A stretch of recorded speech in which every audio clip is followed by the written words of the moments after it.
There's a very common misconception that Superman's Rogues Gallery is boring and shitty and uninteresting, when that's simply not true. Superman's Rogues Gallery is one of the best in comic book history. But I think people only really have this idea in their head that it's weak sauce or whatever because of how it's been treated in other media. Movie-wise, who have we actually gotten? Well, we've gotten 4 Lex Luthors, 2 General Zods, and kind of Doomsday, I guess. I mean, just talking about the films for a second. In live-action television, who have we gotten? I haven't seen Smallville, so I don't know how well that show does. But based on what I have seen, I think the Parasite was in Supergirl. I know that Luthor was in Superman and Lois. So was Bizarro. So was Parasite, kind of. Anyway, I'm getting distracted. Basically, this video is me counting down my personal top 10 favourite Superman villains, as a way to honour this impeccable rogues gallery and give you guys more of an education on Superman's great villains that should be used in the movies more, as well as best I can, giving you a few comic recommendations for where to start with these characters. So let's begin! Hello, I'm a British person. Number 10 we have Manchester Black. Manchester Black kind of sneaks onto this list. The only comic of his that I've read where he's a main villain is his most famous appearance, and also his first appearance, What's So Funny About Truth, Justice, and the American Way. I read that a while ago because they released like a reprint, like a facsimile of it, and I'm gonna be honest, I don't really get the hype. Like, it's fine, I guess, but it feels like the story it was trying to tell was too big for just one 22-page single issue. But that's a discussion for another day. I do like the concept of Manchester Black a lot though. A British punk kind of guy who's basically a vigilante extremist and sort of a send-up and, I don't want to say parody, but kind of a commentary on edgy anti-heroes of like the late 90s and early 2000s. You know, people like The Punisher or The Authority, which I believe he is a direct, like he and his team, the Elite, are a direct parody of. Plus, his telepathic abilities are super scary and intimidating, and I really like his design. His best appearance that I've seen is in my favourite Superman movie, Superman vs. the Elite. You know, the one where Superman gives the Dream Save Us speech. Yeah, that's a great film, and Black is a really good villain in it. Good villain, definitely has a lot of potential. Who is he? The toy maker. At number 9 we have the Toyman. Winslow's Shot is one of those villains who feels like they're in the wrong rogues gallery. He kind of feels more like a Batman villain than a Superman villain. You know, the gimmicks and the colourful costume and all that. But I'm glad that he's not a Batman villain, because, you know, Batman has enough villains. He brings a lot of whimsy to the Superman rogues gallery, and I love his design, mainly this one, and his various toy gimmicks. He's also one of those characters who I do not think should be too dark. You can show him to be kind of unhinged and a little bit, you know, creepy at points, but I don't think they should do like what they did in the 90s. I haven't actually read any 90s Toyman comics, but all I know is that they turn him into like a creepy child murderer who like fucking kills Cat Grant's son. What the fuck? Why would you do that? He's just a silly little guy. Basically, don't pull that, but also don't pull a Luthor Man of Steel. I won't give details. If you know, you know. Why did they do that to him? If you want some recommendations for the character, I'd recommend checking out Superman 305, which is a fun little kind of Toyman reform story, but also kind of not. As well as Superman Adventures number 10, which is a tie-in to the Superman animated series. I really love that version of Toyman in general, and that's a really great issue of the comic. Fun villain with a fun gimmick who, just like Manchester Black, definitely has a lot of potential. I'm joking! Stop! Stop! Stop! Stop! Stop the break! Stop! Stop! Number 8 we have the Prankster. A self-indulgent placement for me, but I just really, really love the Prankster. He's just such a fun, kind of innocent villain. He doesn't really have any, like, nefarious schemes going on, he just wants to prank Superman, it's great. How can you hate this guy? Look at his design. My favourite characterization of Prankster is when he's portrayed as a quote-unquote distraction for hire, where he basically just pulls a bunch of big stunts on behalf of other criminals to distract Superman away from those jobs, for a fee of course. It's a genius concept and the perfect way to modernise Prankster, while still keeping him fun and lighthearted. I recommend checking out a lot of his early Golden Age appearances. Did you know that the Prankster was actually one of Superman's biggest villains in the Golden Age? Like, I'm pretty sure that in the Golden Age, it was Luthor, Prankster, and the Toyman were like the three big Superman villains that he always fought. They even teamed up a few times, it's crazy. But then he got kind of phased out, and then started reappearing in the Silver Age. And then in Crisis on Infinite Earths, in the post-Crisis continuity, he was reimagined by John Byrne. Haven't read that stuff yet, because to be honest, I don't really want to read the John Byrne stuff. I've heard it's really bad.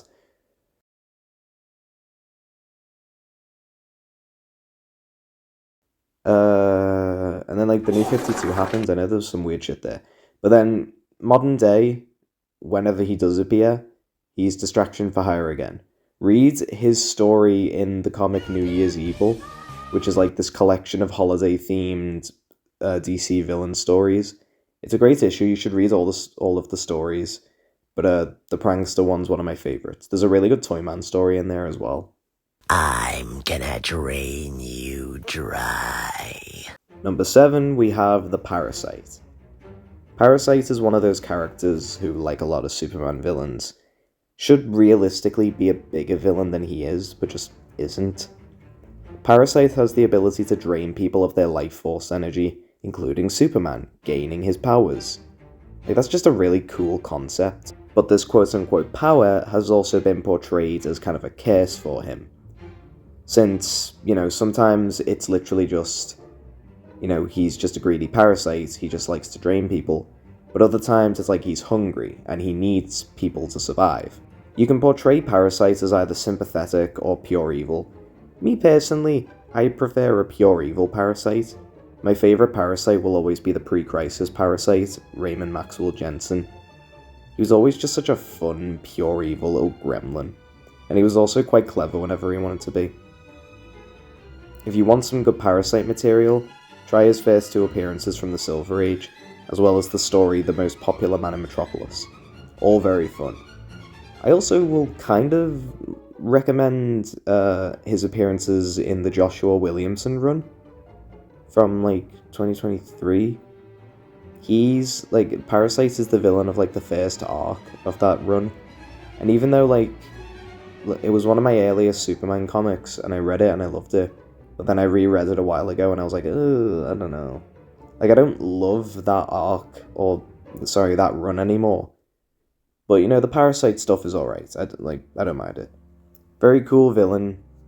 Could be used more, could be used a bit more effectively. And also, stop tying him to LexCorp, please. Just let him be his own character. Whatever you think's supposed to happen, I'm telling you, the exact reverse opposite of that is gonna happen. Number 6, we have Bizarro. Superman's most tragic and sympathetic villain, probably.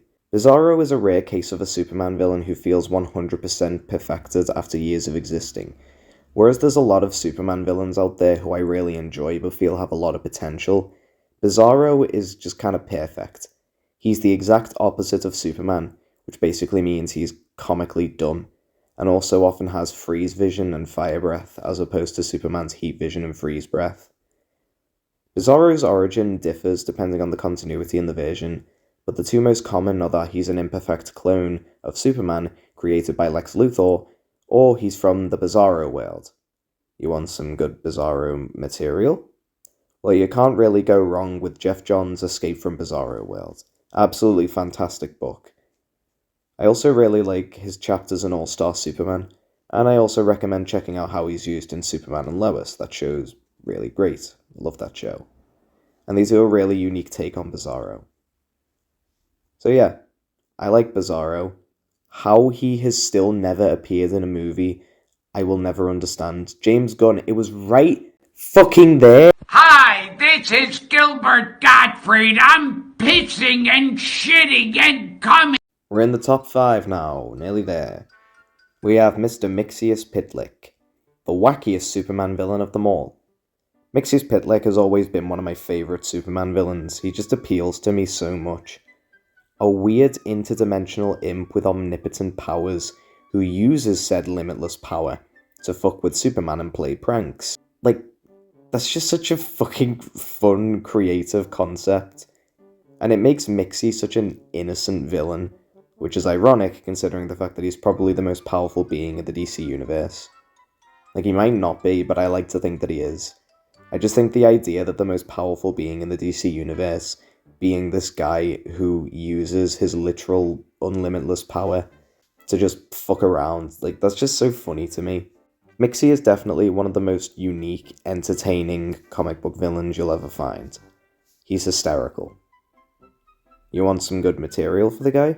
You can't go wrong with his first appearance from the 50s, and also just like any appearance he makes back then. I think I read this one where he tries to marry Lois Lane in order to get out of marrying, like, the princess of the 5th dimension. You know, that's the kind of story that you get with Mixie back then.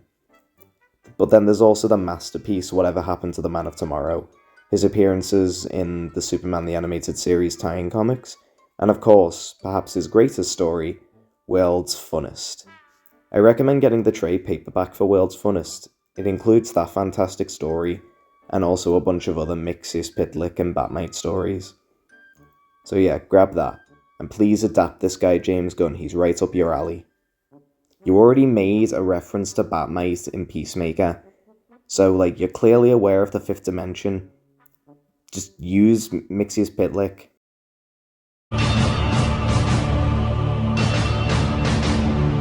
Number 4, Metallo. Metallo is one of the most underrated Superman villains in my opinion, and has so much potential to be one of his biggest villains. There's 2 main versions of Metallo, John Corbin and his brother Roger Corbin. John is the main Metallo though, he's the only one who really talk about. Metallo is a character who I think could work as a main rival for Superman. Not necessarily his arch nemesis, God no, but kind of Superman's Doc Ock or Scorpion, whilst Luthor is more of Superman's Green Goblin, if you know what I mean. You can do something interesting with how Corbin uses pieces of Superman's homeworld to hurt him, and abuses kryptonite more than anyone else, except for maybe Luthor. It's an idea I've been really interested in with Superman lately, mainly thanks to the fantastic miniseries The Kryptonite Spectrum, which explores Superman's emotional connection to kryptonite. But as he is, Metallo is still pretty great in my opinion. A really cool design, a great gimmick, and he's a great physical match for Superman. If you want some Metallo recommendations, I'd highly recommend his first appearance, which is also the first appearance of Supergirl, and probably my favourite characterization of Corbin ever, Superman's Secret Origin, which is another Jeff Johns book, funnily enough. I'd also recommend Rise of Metallo, even though I haven't read it yet. It's part of Philip Kennedy Johnson's time on Action Comics, and I'm currently reading his run. And the Metallo story comes near the end, so I'm not there yet, but buy it anyway to show DC that Metallo-centric stories are commercially viable. He does exactly what I do, but better. Number 3, Mongul. Speaking of Philip Kennedy Johnson's Action Comics run, here we have the villain of his biggest arc, the Warworld Saga. Mongul has been a recent addition to my list of top-tier Superman villains. As of last year, in fact, I've fallen in love with this evil, vindictive, vile little tyrant. Mongul is maybe Superman's most evil villain, with the exception of, like, Darkseid, I guess, but even then I don't really consider Darkseid to be like a full-on Superman villain, but whatever. He's just this perfectly pure evil villain, and he works so well as one of Superman's most hated rivals. But one of the reasons that I think Mongul is such a perfect addition to Superman's rogues gallery is that he is the quintessential example of an oppressor. Superman, in his early days especially, is meant to be the champion of the oppressed. And so to have this evil, power-hungry oppressor who literally brainwashes his slaves into thinking that chains are a sign of strength and not servitude is so thematically perfect for Superman's rogues gallery. If you want some good Mongul material, I recommend all of his appearances from the DC Comics Presents series, issues 27, 28, 36, and 43, as well as the masterpiece For the Man Who Has Everything, where Alan Moore really nailed down Mongul's personality. And of course, the comic I'm currently in the middle of reading, Philip Kennedy Johnson's Warworld Saga. Read some Mongul, you won't regret it. He's genuinely way more interesting and fun than Darkseid, in my opinion. Oh, how they moaned that we weren't winning the war, that their children were dying. Number 2, Brainiac. The villain everyone has demanded appear in a movie for decades at this point, and of whom will finally be making his live-action movie debut next year. Brainiac is easily among the most iconic Superman villains, probably like top 3 most iconic Superman villains alongside like Luthor and General Zod. He's a character who rather famously has one of the most convoluted and insane histories in comics, and he's been interpreted all kinds of different ways, from being an alien to an android to a cyborg to being from Kolu to being a Kryptonian AI to being purely emotionless to being somewhat sympathetic to looking like this and then looking like that. Brainiac has been all over the place. But that's what makes him so fun. Depending on the version you see, you'll likely get something new out of whatever version of Brainiac you encounter. My preferred Brainiac is an android from Kolu, who uses his technology to shrink cities purely for the sake of knowledge. It's an amazing concept that ties in really well thematically with how Superman treats history and culture. Superman is fascinated by various cultures and wishes to help preserve them in the best way possible. Whereas Brainiac just sees cultures as information to be catalogued. Want some good Brainiac material? Well, I recommend the Brainiac arc from Jeff Johns' time on Action Comics, which is one of my earliest Superman comics. His first appearance, Whatever Happened to the Man of Tomorrow, and his various appearances in the S-TAS tie-in comics. Brainiac would have topped the list, if not for... But the pink kryptonite was supposed to make you gay for me! That is where you've always been wrong about me, Lex! I hate to go with the obvious answer, but I just had to. Lex Luthor is undeniably one of the greatest fictional villains of all time. A phenomenal character and the perfect arch-nemesis to Superman. Luthor is such an outstanding character partially because of the fact that since he's Superman's arch-nemesis, he's had the most stories made about him, and has had some of the best writers in comics write for him. The reason Lex works so well as Superman's nemesis, much like any other perfect nemesis, is that he's the polar opposite of Superman in almost every way. Superman has almost unlimited powers, whereas Lex is human and has to rely on his intellect. Clark Kent works an average run-of-the-mill job, whereas Luthor is one of the richest men in the world. Superman is defined by hope, humility, and kindness, whereas Lex is defined by selfishness, narcissism, and fear. The two work so well as rivals because they're ideologically opposed, much like Batman and Joker, or Daredevil and Kingpin. But individually, Lex is still an amazing villain, defined by his insecurity and fragile ego, making him somewhat relatable and deeply human, whilst never forgetting that he is a deplorable human being. He's also the perfect example of a Machiavellian mastermind villain. Being an evil genius and master manipulator who often works behind the scenes, but also isn't afraid to get his hands dirty whenever he needs to. Lastly, something that I always feel like saying when it comes to Luthor is the common misconception that people always say of like, oh, before Crisis, Luthor was just a generic, boring mad scientist. But that's not true. Some of Lex's best stories are from the pre-Crisis continuity. Want some examples? Well, there's the original Lexor saga, the Einstein Connection, The Man Who Murdered the Earth, Superman 410, 412, and 413, and two of my personal favourites, Luthor Unleashed and The Death of Superman. The original one. And from post-Crisis? Well, there's All-Star Superman, Secret Origin, How Much Can a Man Hate, The Kryptonite Spectrum, and my all-time favourite Lex tale, Superman Birthright. I could go on for hours about how much of an amazing villain Lex is, but maybe another time. For now, just know that he is, and probably always will be, my favourite Superman villain.